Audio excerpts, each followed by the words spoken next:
तो हेलो दोस्तों, एक बार फिर आपका स्वागत है MGSU मित्राधे क्लासेस में। जैसा कि आप जानते हैं सेमेस्टर 2 इंग्लिश लिटरेचर यानी कि अंग्रेजी साहित्य का आपका पेपर होने वाला है। उसके लिए मैराथन क्लास ला दी गई है। पार्ट 1 और पार्ट 2 आने वाला है इसके बाद में। देखिए, नोट्स बनाने में थोड़ा टाइम लगता है। आपके लिए बेस्ट नोट्स बनाने के लिए हमें दिन रात आपके लिए अलग अलग बुक्स, अलग अलग सोर्सेज से उन नोट्स को पढ़ना पड़ता है, रीड करना पड़ता है। देन हम उसको हमारी डिजिटल नोट्स में कन्वर्ट करते हैं। तो देखिए, थोड़ा सा टाइम आपको लग सकता है, लेकिन चलिए आज की क्लास को शुरू करते हैं, पार्ट 1। चलिए बिना देरी शुरू करते हैं। वीडियो को लाइक कर दीजिए, शेयर कर दीजिए अपने दोस्तों के साथ, अगर वो भी इंग्लिश लिटरेचर के सब्जेक्ट के साथ जुड़े हुए हैं तो। सेमेस्टर 2 इंग्लिश लिटरेचर पाठ्यक्रम सिलेबस देख लेते हैं फटाफट से आपके। देखिए, लिटरेरी टर्म्स आने वाले कितनी तरह की: ode, imagery, elegy, personification, willing suspension of disbelief, metre. देखिए, साथ में हमने हिंदी अर्थ दिया है ताकि अगर आपको थोड़ा सा उसके बारे में जानना हो तो हिंदी अर्थ से क्या होता है, हमें उसका आइडिया लग जाता है कि अच्छा क्या बात हो रही है। जैसे एलिजी वो एक शोक गीत है ना, हमें थोड़ा सा आइडिया लगता है कि क्या बात करें। इमेजरी ये एक कल्पना चित्रण है, वैसे नाम से पता चल रहा है इमेजरी, इमेजिनेशन, किसी के बारे में कल्पना करना, है ना। कपलेट दो पंक्तियों का पद्य। कपलेट देखिए, कपल कहते हैं ना, जो जोड़ी जिसे कहा जाता है, वही बात हो रही कपलेट, दो पंक्तियों का पद्य।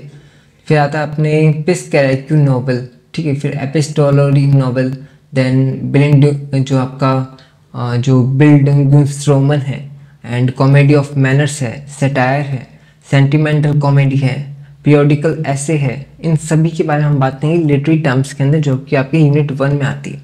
और यूनिट 1 का एक और इम्पॉर्टेंट टॉपिक क्या है, introduction to the ages and movements, यानी कि जो आपके साहित्य युग आए थे उनकी बात हो रही। तो neo classical as, pre romantic as, romantic as, realism and graveyard poetry. Okay, यहाँ पे यूनिट 1 का सिलेबस था।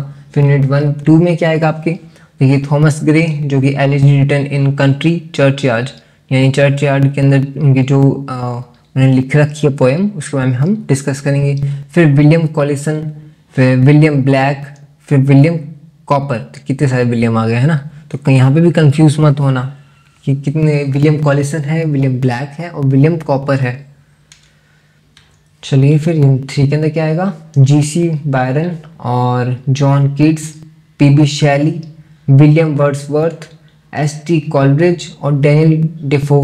ये इनकी जो रचनाएं हैं उनकी बात करने वाले, जैसे है ना, जैसे जॉन कीट्स की क्या है, और टू ऑटम, P.B. शैली की क्या है, टू ए स्काईलार्क, ठीक है। यूनिट 4 में William Hazlitt, Charles lamp, Richard Steele, Joseph Addison, Oliver Goldsmith. ये आपकी यूनिट 4 का सिलेबस है।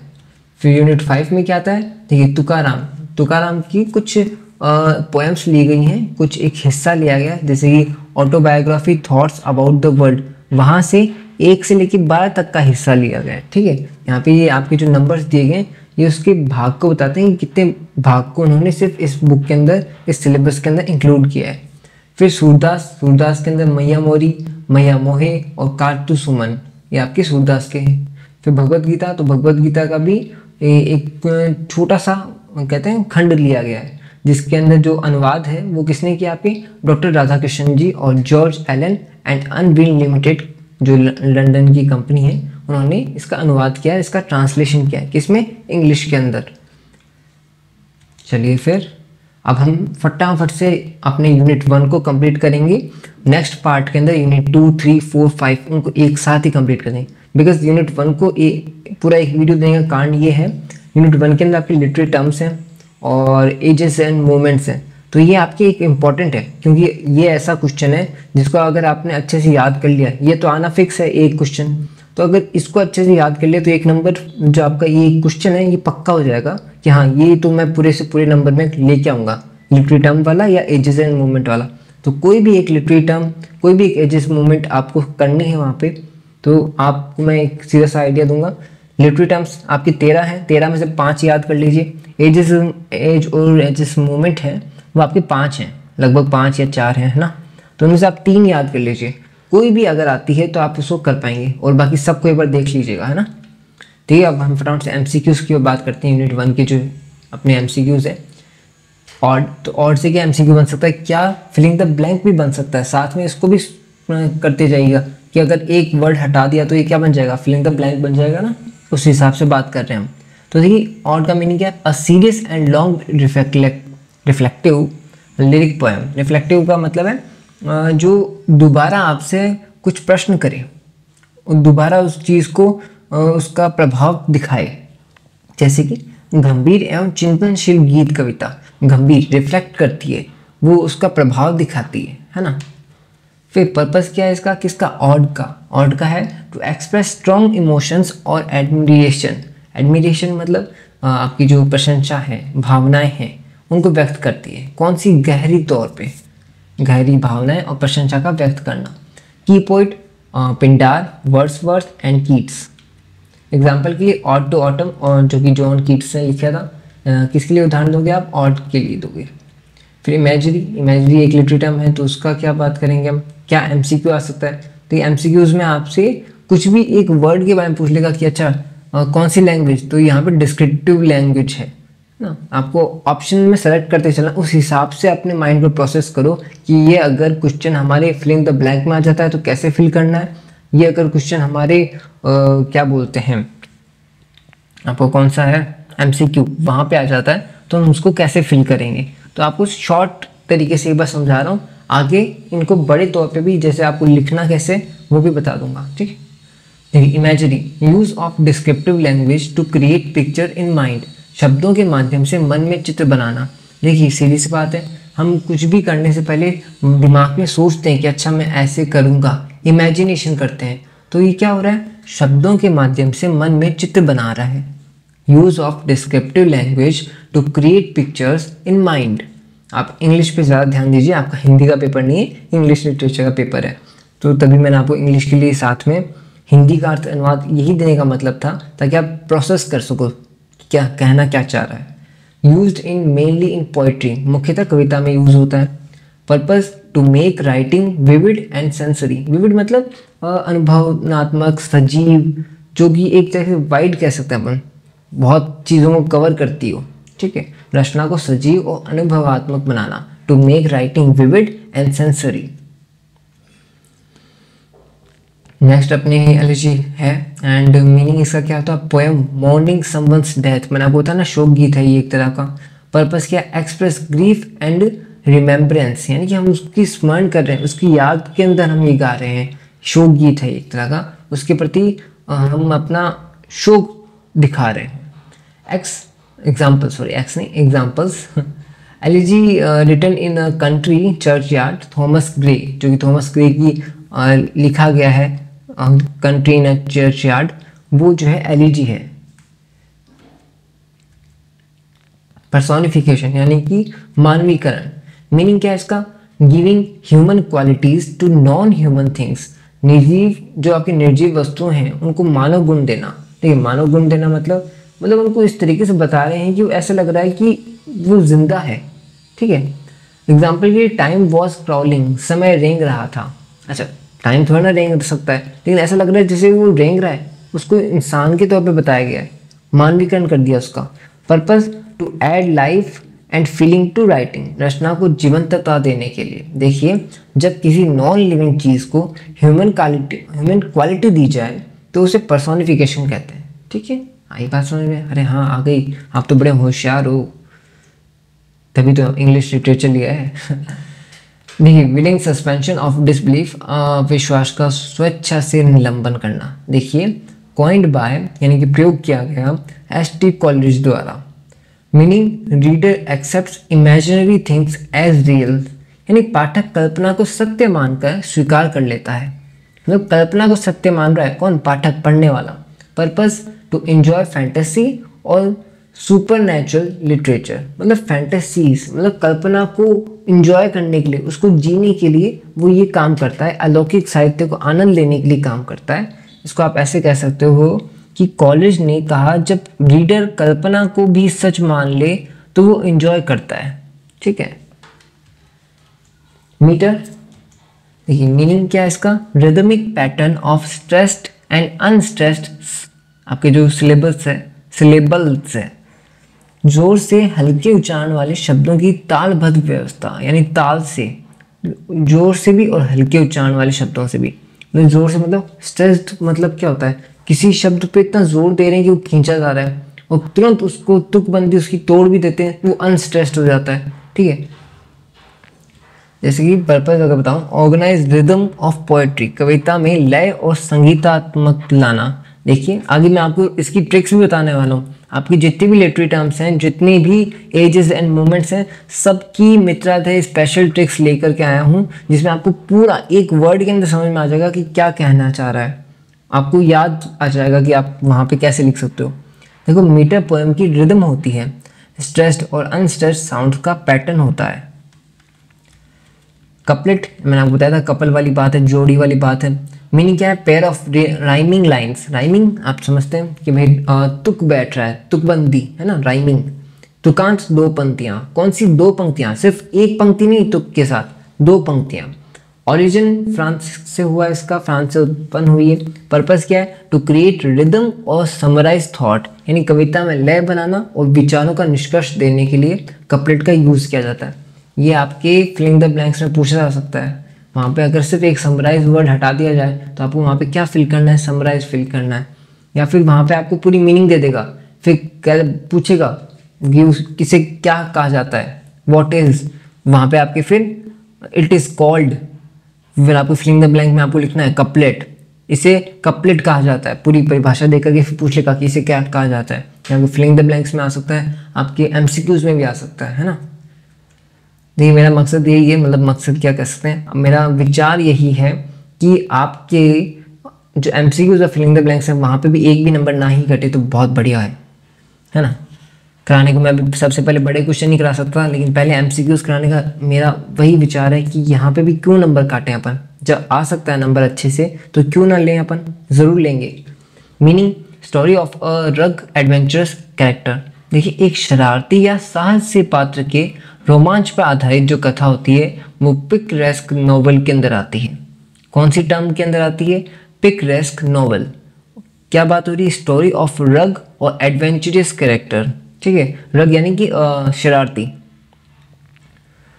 Purpose, show society through rugs adventures, यानी कि नायक के अनुभवों के माध्यम से समाज का चित्रण करना। एग्जाम्पल के लिए रॉबिन्सन जो क्रूज है आपके, एंड उनका डैनियल डेफॉय करके उपन्यास है। ठीक है, इसको अगर आप मैं थोड़ा सा अलग भाषा में समझाऊँ आपको तो ये रफ हीरो के एडवेंचर्स पर बेस्ड होता है। ठीक है, फिर बात करते हैं बिल्डुंग्सरोमन, यानी कि कमिंग ऑफ एज स्टोरी, यानी बचपन से परिपक्वता की यात्रा पर आधारित कहानी, जहाँ पे शुरू से लेके अंत तक उसकी जो जीवन के बारे में बताई जाती है, उसके अनुभवों के साथ बताई जाती है, वो होती है बिल्डुंग्सरोमन टर्म्स। ठीक है, पर्पस क्या है, to dissipate personal and moral growth, यानी कि व्यक्तिगत और नैतिक विकास को दिखाना। देखिए आपकी बचपन से लेके अभी तक ये बात बताया जाए तो उसमें क्या बताया जाएगा, सक्सेसफुल स्टोरी बताई जाएगी कि हाँ जब मैं बचपन में जब छोटा था तब मुझे ABCD भी नहीं आती थी, लेकिन आज मैं इंग्लिश लिटरेचर लेके बैठा हूँ, है ना, बात हो रही है ना। तो उसकी सक्सेसफुल स्टोरी बताई जा रही है, उसकी ग्रोथ बताई जा रही है कि हाँ उसके अंदर ये ग्रोथ आई है, उसकी मॉरल ग्रोथ भी आप बता सकते हैं। नैतिक विकास क्या हुआ कि हाँ मेरे अंदर बुद्धि का विकास हुआ है, समझदारी आई है। ये किसके अंदर आती है, बिल्डुंग्सरोमन के अंदर आती है। एग्जाम्पल के लिए डेविड कॉपरफील्ड, चार्ल्स डिक्सन, ये उनकी जो है रचना है वो इसका उदाहरण है। ठीक है, चलिए नेक्स्ट चलते हैं अपन, कॉमेडी ऑफ मैनर्स। अच्छा, कॉमेडी ऑफ मैनर्स मीनिंग क्या है इसका, satirical comedy on upper class manners, यानी उच्च वर्ग के आचरण पर व्यंग्य करने वाला हास्य नाटक। मतलब व्यंग्य करता है, मतलब टोंट मार करके, अपने कहते हैं ना टोंट मार करके मजाक करना, ये वही है कॉमेडी ऑफ मैनर्स। की ऑथर विलियम जो विचुअली हैं वो इसके की ऑथर हैं, मुख्य कवि हैं। एज क्या है, यानी एज का मतलब काल बताया जाता है, एज का मतलब उम्र नहीं है, काल। ठीक है, 17th सेंचुरी रिस्टोरेशन एज के पथ, यानी कि पुनर्स्थापन युग जो था आपके 7वीं शताब्दी के अंदर, सदी के अंदर, उसकी बात हो रही।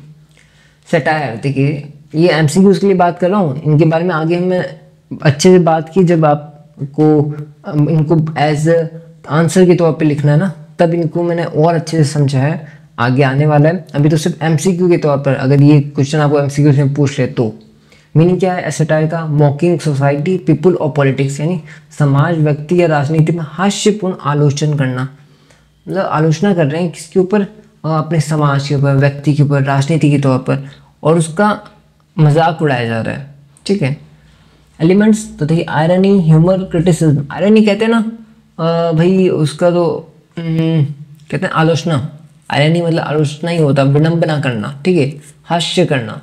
क्रिटिसिज्म क्रिटिसाइज करते हैं ना, वही बात हो रही है। पर्पस सोशल रिफॉर्म थ्रू विट। विट का मतलब चतुराई, चतुराई के माध्यम से समाज सुधार करना। ठीक है, सोशल रिफॉर्म थ्रू विट सैटायर के अंदर आता है। सेंटिमेंटल कॉमेडी, अच्छा सेंटिमेंटल नाम में ही सेंटिमेंटल यानी भावना, ठीक है, और कॉमेडी का मतलब मजाक। तो मीनिंग का मतलब है comedy that appeals to emotion, यानी कि वो हास्य नाटक जो भावनाओं से किया जाता हो, भावनात्मक हो। एज क्या है इसकी 18th सेंचुरी। एग्जाम्पल के लिए शी स्टूप्स टू कॉन्ग्यूर, यानी गोल्ड स्मिथ जो आपके है आगे शायद यूनिट 5 के अंदर आने वाला है या यूनिट 4 में आएगा, अभी कुछ याद नहीं आ रहा मेरे को, आगे चेक करना पड़ेगा। तो हाँ यूनिट 5 के अंदर है। तो गोल्ड स्मिथ का जो प्रसिद्ध नाटक है वो आपका किसका उदाहरण है, सेंटिमेंटल कॉमेडी का उदाहरण है। ठीक है, उस टर्म से लिया गया है। पीरियोडिकल ऐसे जो है आपके मीनिंग है essays published in magazines newspapers, यानी पत्रिकाओं या समाचार पत्रों में प्रकाशित निबंध।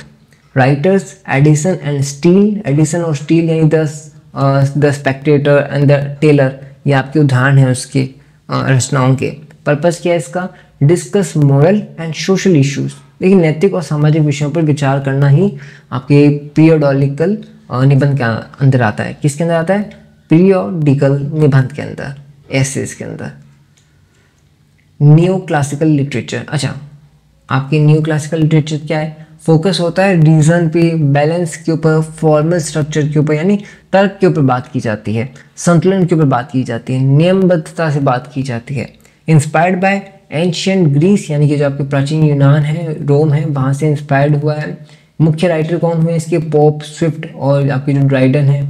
और इसको ऑल्सो बताया जाता है ऑक्सटन एज भी कहा जाता है। किसको, न्यू क्लासिकल लिटरेचर को क्या कहा जाता है, ऑक्सटन एज। ये आपके क्वेश्चन आ सकता है एमसीक्यूज के अंदर। ठीक है, फिर हमारा आता है ग्रेवयार्ड पोएट्री। तो ये ग्रेवयार्ड पोएट्री क्या है, मीनिंग है इसका poetry reflecting on death and mortality, यानी कि मृत्यु और जीवन की जो सच्चाई बताती हो, है ना, वही आपके ग्रेवयार्ड पोएट्री है। फेमस पोएट कौन हुए, थॉमस ग्रे। एग्जाम्पल के लिए ग्रेवयार्ड पोएट्री, अच्छा ये ग्रेवयार्ड पोएट्री भी इसी के अंदर है आपके, तो ये आपके आती है। मूड क्या है इसका, सॉम्बर एंड रिफ्लेक्टिव, यानी कि गंभीर और चिंतनशील। कौन सा, सॉम्बर एंड रिफ्लेक्टिव। फिर बात करते हैं यूनिट 2 के अंदर आपके, यूनिट 2 के एमसीक्यूज की। सिर्फ एमसीक्यूज की बात हो रही है अभी, एमसीक्यूज और फिलिंग द ब्लैंक्स की, क्योंकि आपके मैं चाहता हूँ उनमें भी नंबर नहीं कटने चाहिए यार, बहुत इंपॉर्टेंट रोल अगर आप एज देखना है, क्योंकि पेपर अगर इजी आ गया फिर आपको अफसोस होगा कि यार शिट ये क्या हुआ, एमसीक्यूज कर सकता था लेकिन हो नहीं रहे। तो एमसीक्यूज को भी तैयार रखो ताकि अच्छा पेपर आए तो आप ज़रूर से इसे कर सको। थीम क्या है इसका, देखिए death in common village people. किसकी थीम की बात हो रही है, जो आपकी energy return in a country churchyard, जो आपकी फर्स्ट चैप्टर है, फर्स्ट पोएम है थॉमस ग्रे के थ्रू, जो उनकी तरफ से जो उनकी रचना है पहली, उसमें थीम क्या है इसकी, death of common village people, यानी गांव के साधारण लोगों की मृत्यु पर आधारित कविता है ये। टोन क्या है, रिफ्लेक्टिव एंड इमोशनल, विचारशील और भावनात्मक। मूवमेंट क्या हो रहा है इसमें, ग्रेवयार्ड पोएट्री, ग्रेवयार्ड काव्य आंदोलन का इसमें दौर चल रहा था। फिर आप क्या आता है ओड टू इवनिंग, वो कहाँ, उसकी क्या थीम है, इवनिंग पर्सोनिफाइड एज काम वाटरेस, यानी कि संध्या को शांत देवी के रूप में चित्रित किया गया है। टाइप क्या है, ऑड। स्टाइल क्या है, प्री रोमांटिक, यानी कि जो आपका प्री रोमांटिक वाला स्टाइल है वो इसमें यूज होता है, जो कि आपके एजेंट मूवमेंट से आते हैं, पूर्व रोमांटिक शैली की रचना। द टाइगर, तो देखिए William black, symbol of divine power and mystery of creation, यानी कि ईश्वर की शक्ति और सृष्टि के रहस्य का प्रतीक बताया गया है इसके अंदर, है ना। जस्ट जैसे कि आपके सॉन्ग्स ऑफ एक्सपीरियंस हुआ, और अगर विपरीत रचना की बात करूँ तो द लैम्ब है इनोसेंस, ठीक है। आप इसे ऐसे कह सकते हो, ब्लैक ने टाइगर के थ्रू गॉड की पावर और क्रिएशन की मिस्ट्री को दिखाया है। मतलब गॉड की जो पावर है, उनकी जो मिस्ट्री है, रहस्य है, उनको कैसे दिखाया, एक टाइगर के थ्रू दिखाया है। द लैम्प, तो विलियम ब्लैक बात करते हैं लैम्प के बारे में। Innocence and purity, Jesus Christ है क्रिएटर, और टोन क्या है इसका, जॉयफुल एंड रिवेरेंट, यानी कि श्रद्धा युक्त भाव है, जिसमें ये पोएम इनोसेंस और प्योरिटी को सिंबल करती है, उसका प्रतीक है। Light shining out of darkness, William Cowper, तो देखिए आपकी थीम क्या है इसका, faith in God's mysterious ways, ईश्वर की रहस्यमय शक्ति में विश्वास रखना। और की लाइन क्या है, God moves in mysterious ways, यानी ईश्वर जो है रहस्यमय तरीकों से कार्य करता है। टोन क्या है, होपफुल एंड स्पिरिचुअल, आशावादी और आध्यात्मिक भाव किसकी है, लाइट शाइनिंग ऑफ डार्कनेस, क्या है इसकी टोन, होपफुल एंड स्पिरिचुअल। चलिए देखिए, आपके मैंने यूनिट 1 के एमसीक्यूज करा दिए, फिलिंग द ब्लैंक्स मतलब एक तरह से कवर हो गया। यूनिट 2 का भी कंप्लीट करा दिया। अब यूनिट 3 और 4, 5 उनके जो एमसीक्यूज हैं वो आपके अगले पार्ट में करा दूंगा, और अगले पार्ट में साथ में उनके क्वेश्चन आंसर भी हो जाएंगे, जो आपके ऐसे टाइप क्वेश्चन हैं, लॉन्ग टाइप क्वेश्चन हैं, सारे उसमें हो जाएंगे। अब बात करते हैं यूनिट 1 की तरफ। Unit 1 literary terms. अच्छा, लिटरेरी टर्म, कोई भी एक लिटरेरी टर्म और कोई भी एक एजेंट मूवमेंट का प्रश्न जरूर आएगा, तो सबको जरा ध्यान से देख लीजिए। और देखिए definition, a long lyric poem written in praise of a person, thing और इवेंट, यानी किसी व्यक्ति, वस्तु या घटना की प्रशंसा में लिखी गई लंबी गीतात्मक कविता ही ऑड कहलाती है। A long lyric poem written in praise of a person, thing और इवेंट। टोन क्या है, डिग्निफाइड एंड सीरियस, यानी गंभीर और सम्मानजनक स्वर। स्ट्रक्चर क्या है, स्टांजेइक एंड रिदमिक, यानी कि बंध पद्यात्मक और लयबद्ध रचना। ओरिजिन, कहाँ से इसका जन्म हुआ था, कहाँ से इसकी उत्पत्ति है, तो एंशियंट ग्रीस से, प्राचीन यूनान से। इंट्रोड्यूस बाय, यानी किसके थ्रू इंट्रोड्यूस किया गया, पिंडारों के द्वारा। टाइप्स क्या है, Pindaric ode based on Greek style, romantic ode, emotional and personal. कितनी प्रकार की हैं ये, Pindaric ode and romantic ode. Famous examples के लिए ऑड टू ऑटम किसने दिया था, जॉन कीट्स ने। ऑड टू स्टी सेसिला, ये किसने दिया था, जॉन अपने ड्राइडन ने। पर्पस क्या है इसका, to express admiration and deep feelings, यानी गहरी भावनाओं और प्रशंसा का व्यक्त करना। अच्छा, ये आपको समझ में आया। अब आपको इसको देता हूँ मैं मित्रा द स्पेशल ट्रिक, एक ही बारे में समझ जाओगे पूरा। किसी बात हो रही थी, ऑड की बात हो रही थी, तो इसकी ट्रिक क्या है, प्रेज सॉन्ग। क्या ट्रिक है, प्रेज सॉन्ग। पी से पिंडार, आर से रिदमिक एंड लिरिकल, ए से एड्रेस टू अ पर्सन और थिंग, पता है ना, पर्सन और थिंग को एड्रेस किया जाता है। आई से इनवोकेशन स्टाइल ओपनिंग, इनवोकेशन की स्टाइल से ही ओपनिंग की जाती है इसकी। एस से सीरियस सब्जेक्ट बात होती है। ई से इमोशनल टोन होती है इसकी। और एस से स्टैंजेइक फॉर्म होता है, यानी स्टैंजा आता है, एक तरीके से पद्य आता है। ओ से ऑड टू ऑटम, क्या है इसकी एग्जाम्पल है। एन से नोबल टोन, नोबल टोन इसका टोन है। जी से ग्रीक बिगिनिंग, कहाँ से इसकी शुरुआत हुई थी, ग्रीक से इसकी शुरुआत हुई थी। अब बताओ कौन सा पॉइंट रहा, कोई पॉइंट नहीं रहा ना। पूरी की पूरी आपकी एक लिटरेरी टर्म एक ही आपकी शॉर्ट ट्रिक के अंदर कवर हो गई। क्या ट्रिक है, प्रेज सॉन्ग। पी से क्या, पिंडार। आर से क्या, रिदमिक एंड लिरिकल। ए से क्या, एड्रेस टू अ पर्सन और थिंग। आई से क्या, इन्वोकेशन स्टाइल ओपनिंग। एस से क्या, सीरियस सब्जेक्ट। ई से इमोशनल टोन। एस से स्टैंजेइक फॉर्म। ओ से ऑड टू ऑटम। एन से नोबल टोन। जी से ग्रीक बिगिनिंग। कवर हुआ। तो ऐसे ही हम आगे सारे कंप्लीट करेंगे। देखिए मेरे नोट्स को टाइम बनाने में इस वजह से लगा क्योंकि बिकॉज मैं चाहता हूँ कि हर एक चीज़ आपको दिमाग में बैठे, सेट हो, समझ में आए। इसी हिसाब से आपके नोट्स को इतने बेटर तरीके से बनाया जा रहा है। और नेक्स्ट सेमेस्टर जो आपका अगला सेमेस्टर आएगा, अभी आप सेमेस्टर सेकंड में, जब आपका थर्ड सेमेस्टर आएगा तो आपकी रेगुलर क्लासेज चलाई जाएंगी और तब जो नोट्स आने वाले ना उनकी बराबरी कोई नहीं कर पाएगा। देखना इतने बढ़िया नोट्स बनाए जा रहे हैं अगले सेमेस्टर के लिए, आप इमेजिनेशन नहीं कर पा सकते। ठीक है, डेफिनेशन, किसकी डेफिनेशन की बात की गई, इमेजरी की। तो इसकी टाइप्स को देखते हैं अपन फटाफट से।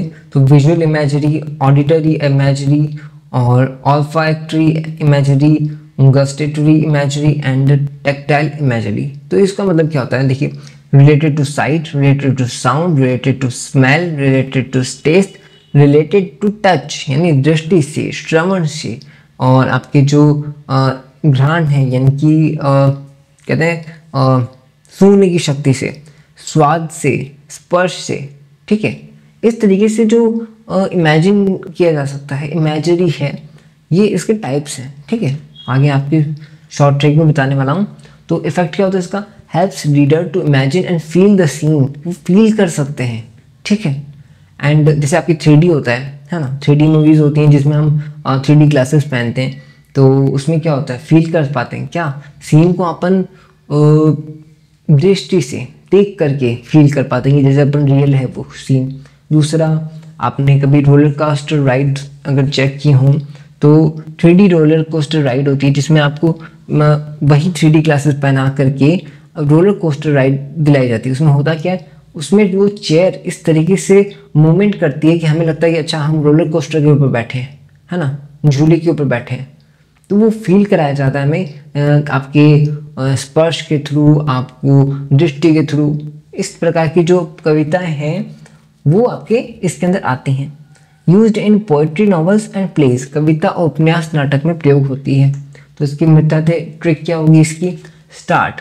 अच्छा, स्टार्ट्स क्यों, every image starts with the senses, इसको भी याद रखिए, every image starts with the senses. तो एस का मतलब साइट, टी का मतलब टच, ए का मतलब एरोमा, एरोमा मतलब सुगंध होती है अपनी, ठीक है। टी से आर से रस कह सकते हो, और रस का मतलब टेस्ट होता है, ठीक है। टी से टोन, तो स्टार्ट, साइट, टच, एरोमा, रस, टोन। चलिए एलिजी की ओर बात करते हैं। अभी बताया था मैंने आपको पहले भी कि शोक गीत होता है एक तरह का। तो डेफिनेशन क्या होगी इसकी, a mournful poem written in remembrance of the dead, ठीक है। ओरिजिन क्या है, ancient Greece, meaning in Greek, तो based on elegiac meter, not just sorrow, यानी कि देखिए किसी मृत व्यक्ति के लिए ये एक उसकी स्मृति के लिए प्रकट किया जाने वाला गीत है। कौन सा, शोक गीत। ये केवल शोक गीत नहीं बल्कि छंद पर आधारित कविता है, मतलब इसको सब गा नहीं दिया जाता, इसको भी छंदों में गाया जाता है। इसके भी टुकड़े हैं, इसका भी एक पैटर्न है। पैटर्न क्या है, स्ट्रक्चर क्या है इसका, तो 1 line of dactyl hexameter plus 1 line of pentameter, यानी कि 6 और 5 मात्राओं वाले छंदों का प्रयोग होता है। टोन क्या है इसका, सोरोफुल येट थॉटफुल, यानी शोकपूर्ण किंतु चिंतनशील वाला। नेचर क्या रहता है, तो एलेबोरेट एंड डिस्क्रिप्टिव, लेस स्पॉन्टानियस, यानी कि विस्तृत, वर्णनात्मक और कम सहज वाला। सहजता इसमें नहीं होती है, तो क्यों शोक गीत है ये, ठीक है, इसमें कहाँ से सहजता होगी। पर्पस क्या है, टू एक्सप्रेस ग्रीफ, यानी कि अपना शोक प्रतीत करने के लिए, लॉस एंड एडमिरेशन, मतलब अपना शोक दिखाने के लिए, अपना लॉस दिखाने के लिए, उन्हें श्रद्धांजलि देने के लिए, ये इसका पर्पस है। किसका, एलिजी का। ये क्या है, एक तरह का शोक गीत है। मित्रा दे ट्रिक की ओर चलते हैं, तो देखिए सैडली सिंग्स, यानी कि एलिजी ऑलवेज सैडली सिंग्स, हम सब जानते हैं सैडली सिंग्स यानी कि बुरा, यानी कि थोड़ा सा जो ऐसा गीत है जो थोड़ा बुरा तरीके से गाया जाता हो, यानी कि शोक गीत। तो उसकी ट्रिक क्या होगी, एस से सोरोफुल टोन, ए से admiration of the dead, D से डिस्क्रिप्टिव एंड डिग्निफाइड, एल से लेमेंटेशन, वाई से यस्टिन ईयर मेमोरीज, यानी जो आपके पिछले टाइम की बीते समय की यादें हैं। कौन सी, यस्टर ईयर, यस्टरडे होता है ना, वैसे यस्टर ईयर मेमोरीज। ऐसे शैली एंड एडनोनेस, आई से इन मेमोरियन टेनिसन, आपकी कवि का नाम है, प्रमुख जो कवि हैं, और दूसरे आपके जो इन मेमोरियन हैं वो आपकी मुख्य रचना है, ठीक है। Nature of remembrance, Gray's elegy, song of sorrow. तो आपका ट्रिक क्या है, सैडली सिंग्स। देखिए टाइम वैसे कम है, लेकिन अगर आप, तभी मैंने आपको ट्रिक्स दिए हैं कि अगर टाइम कम लग रहा है तो फटाफट से इन ट्रिक्स को देख लीजिए। सैडली सिंग्स, तो एस से कुछ लिखोगे, ए से एडमिरेशन वाला लिखोगे, डी से आप कुछ लिखोगे, इसको याद रखिए। पर्सोनिफिकेशन यानी मानवीकरण, तो देखिए गिविंग ह्यूमन क्वालिटीज और emotions to non human things, मतलब जो आपकी निर्जीव चीज़ें हैं उनको सजीव बनाने के लिए इसमें काम किया जा रहा है। टाइप क्या है, फिगरेटिव लैंग्वेज है इसकी। पर्पस है to make description lively and emotional. ठीक है, मतलब सजीव बना दिया जा रहा है, जीवंत बनाया जा रहा है, लोग उसे भावना से महसूस कर सकते हैं, भावनाएं पैदा कर दी जानी किसमें, निर्जीव के अंदर। इफेक्ट क्या है, helps readers connect emotionally with objects और आइडियाज, मतलब वो किसी सोच के थ्रू भी उससे कनेक्ट हो सकते हैं। किसी ऐसी वस्तु को अगर हम बताएं, जैसे टॉय स्टोरी जैसे आपने मूवी होगी, उसके अंदर किस प्रकार से वो जो टॉयज हैं वो एक तरह की निर्जीव हैं, ठीक है, नॉन लिविंग थिंग्स हैं, बट उनको इस तरीके से बताया दिया गया कि नहीं वो लिविंग हैं, लिविंग थिंग्स हैं, तो हम उनसे कनेक्ट कर पाए। इसलिए उन्हें कनेक्ट कर सके हम, इसलिए रीडर्स ने क्या किया, रीडर्स कनेक्ट कर सकें इसलिए राइटर्स ने क्या किया, उसको जीवांत कर दिया। तो इस तरह की कविता, इस प्रकार की जो आपके पूरा स्ट्रक्चर आता है उसे क्या कहा जाता है, पर्सोनिफिकेशन टर्म्स से कहा जाता है। यूज़ क्या है इसका, poetry, story telling and descriptive prose, मतलब पोइट्री में यूज़ होता है, स्टोरी टेलिंग में यूज़ होता है ना। अब इसका ट्रिक क्या कहता है, तो ट्रिक, अच्छा पर्सोनिफिकेशन, मानवीकरण, मानव यानी ह्यूमन, तो ह्यूमन ही इसकी ट्रिक का नाम रख देते हैं। तो human, when non humans act human, क्या बात हो रही, when non humans act human, यानी कि जब निर्जीव सजीव की तरह काम करें, जब, तो एच से क्या होगा, human traits in non human things.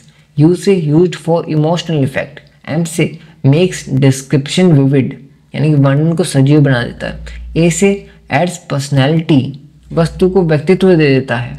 N से नेचर एक्ट्स लाइक मैन, यानी प्रकृति मानव जैसी लगने लगती है। विलिंग सस्पेंशन ऑफ डिसबिलीफ, यानी अविश्वास का स्वेच्छा से निलंबन, तो इसका when readers temporarily accept imaginary things as real, यानी जब पाठक असंभव चीज को, काल्पनिक चीजों को कुछ समय के लिए सत्य मान लेता है, जैसे coined by Samuel Taylor Coleridge. ठीक है, कॉन्सेप्ट क्या है, if a story feels emotionally true readers will ignore its unreal elements, मतलब जब आपकी जो स्टोरी है, कहानी है, वो इतनी बढ़िया होगी, भावनात्मक सच्चाई होगी उसमें, तो उसमें जो अवास्तविकता यानी अनरियल चीज़ें हैं ना, उन्हें भी वो सच मानने लग जाएंगे, उन्हें नज़रअंदाज करके उन्हें ये समझे कि नहीं, उन्हें मान लो जो आप कुछ ऐसा दिखा रहे हो जो अनरियल है, असंभव है, परंतु स्टोरी इतनी बढ़िया है, स्टोरी टेलिंग इतनी बढ़िया है कि उसे भी वो सच मान बैठी है। ठीक है, यही होती है willing suspension of disbelief, used in action, comedy, fantasy and horror genres. जो एक्शन में तो खूब यूज होता है ना, किस तरीके से एक्शन को रियल बना दिया जाता है। मॉडर्न यूज, तो audience willingly ignores the mediums limits like stage, screens etcetera, मतलब उनमें बोरियत आ जाती है अगर आप कुछ ऐसा नहीं करते हो तो। Purpose, to engage imagination and emotional connection, कल्पना और भावनात्मक जुड़ाव पैदा करने के लिए। Helps readers believe in unbelievable related ideas, क्या है, cognitive estrangement and distance from reality to enhance imagination, यानी वास्तविकता से दूरी बनाकर कल्पना को बढ़ाना। देखिए मैं आपको एक सीधी सी बात बताऊंगा, पॉज करो वीडियो को, आराम से पढ़ो, खुद की भाषा में जब पढ़ते हैं ना तो बहुत अच्छे से याद होता है। अगर मैं भी इसको जब पढ़ रहा हूँ ना तो मुझे भी 2-3 बार रिपीट हो जाता है कि मैं भी इसको दिमाग में फिट कर चुका हूँ इन चीज़ों को।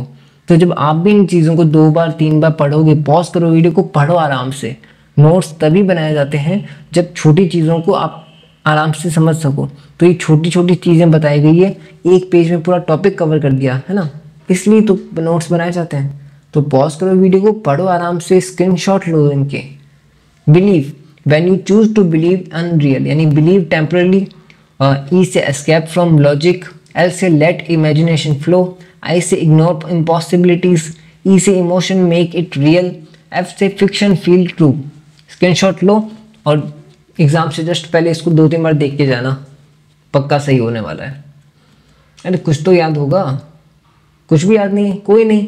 ये क्लास किस लिए है, ये क्लास इसीलिए बनाई गई है कि आराम से वेट करो, इसको देखो और अपने दिमाग में कुछ ना कुछ फिट होगा, कुछ ना कुछ शब्द ऐसे हैं जो आपके दिमाग में बैठ जाएंगे। ठीक है, और वही तो वहाँ में लिखना है, भाषा ही तो बनानी है वहाँ पे। ठीक है, और वैसे भी देखिए मैथ क्लास है, थोड़ा इसको जल्दी जल्दी कंप्लीट करने के लिए फटाफट से बताया जा रहा है, वरना रेगुलर क्लासेस लगाई जाएंगी आपके अगले सेमेस्टर में, और वहाँ पे हर एक टॉपिक को अच्छे से कवर किया जाएगा, ताकि आप कभी भी आपके सेमेस्टर का जब एग्ज़ाम आए तो आप मैराथन क्लास पे इतना डिपेंड ना हो।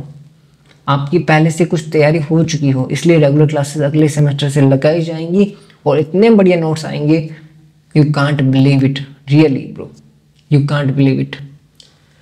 Definition, regular pattern of stressed and unstressed syllables in poetry.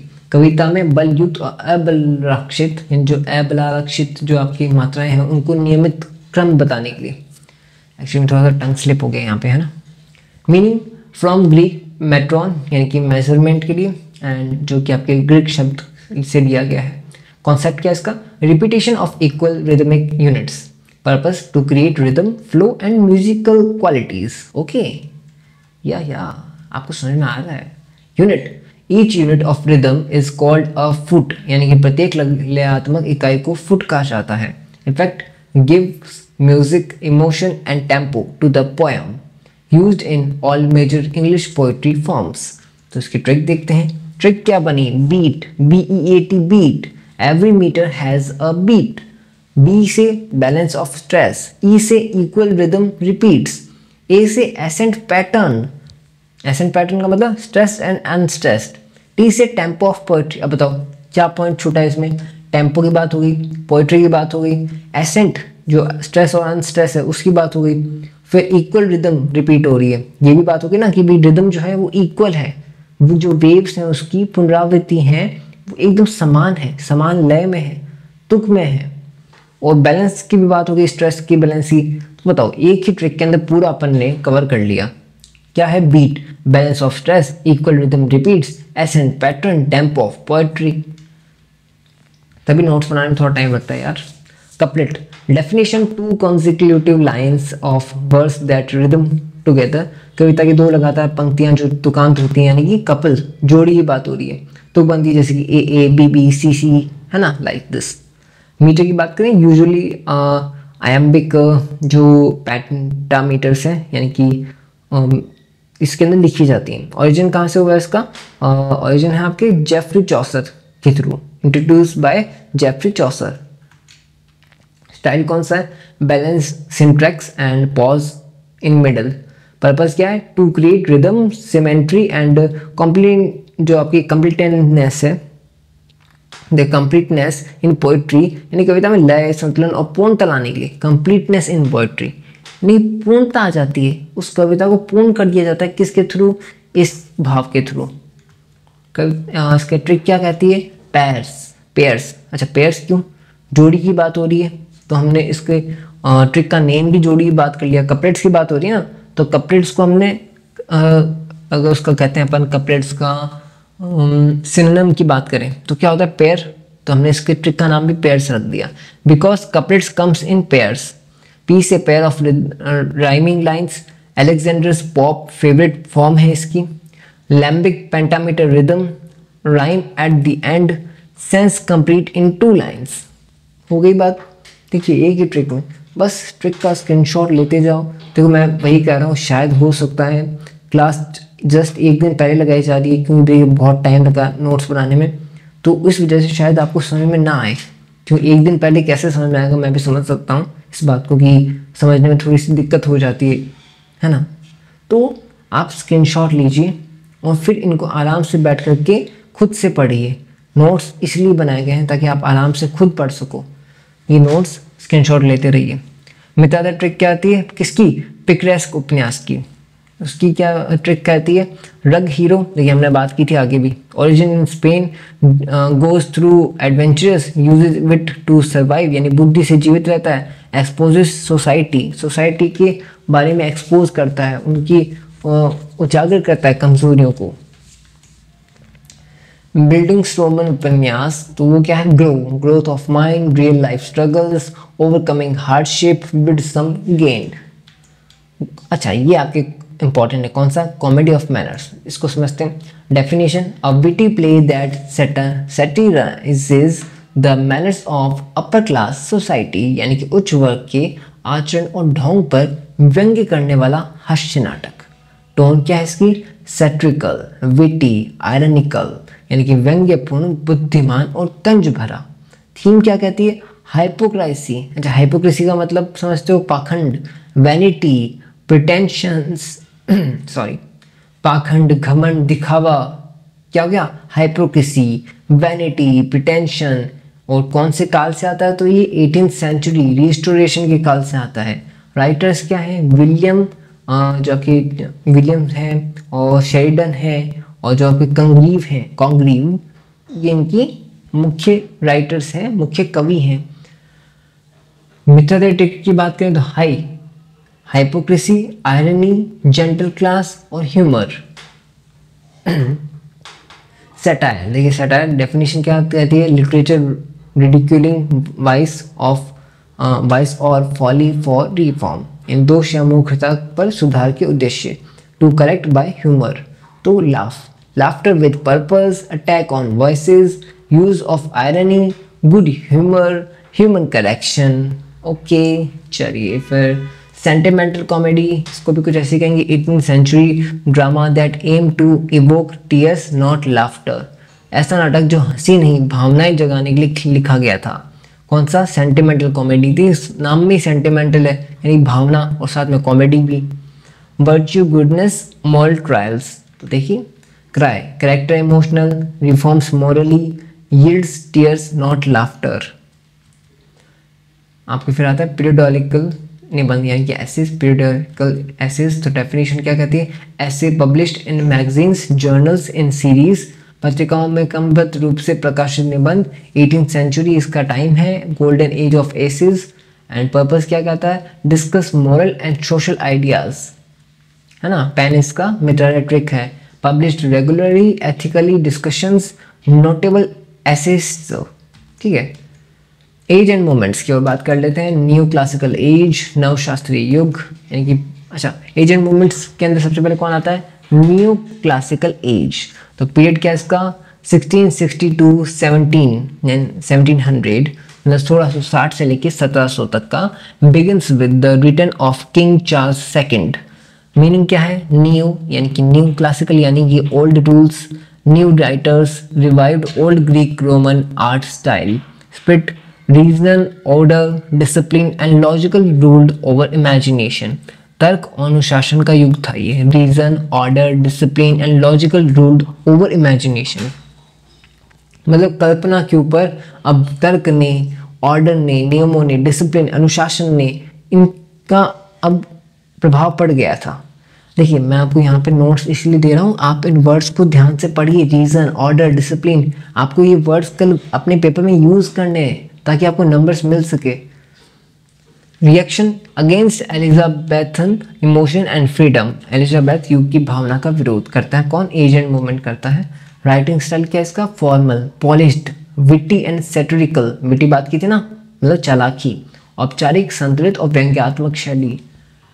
Popular forms कौन सी है इसकी, heroic, couplet, satire, essay, heroic, tragedy.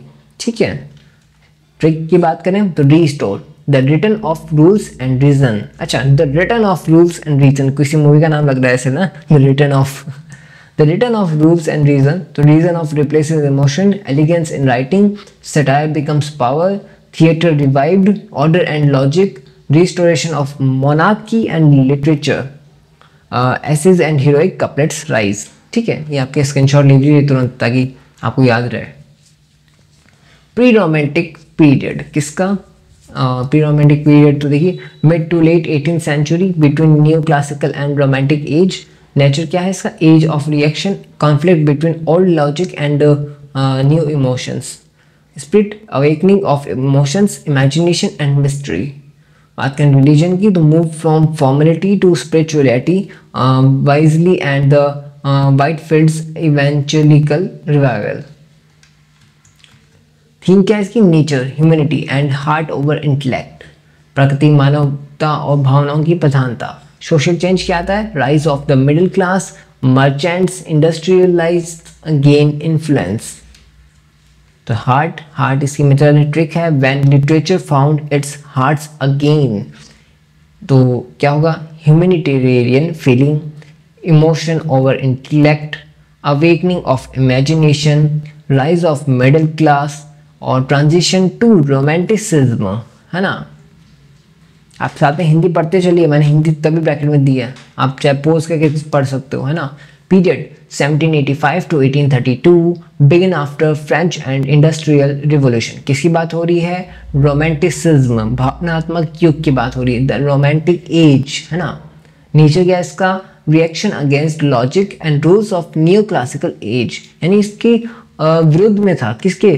आपके नवशास्त्रीय तर्क या न्यू क्लासिकल तर्क जो था उसके विरुद्ध में था. सॉरी.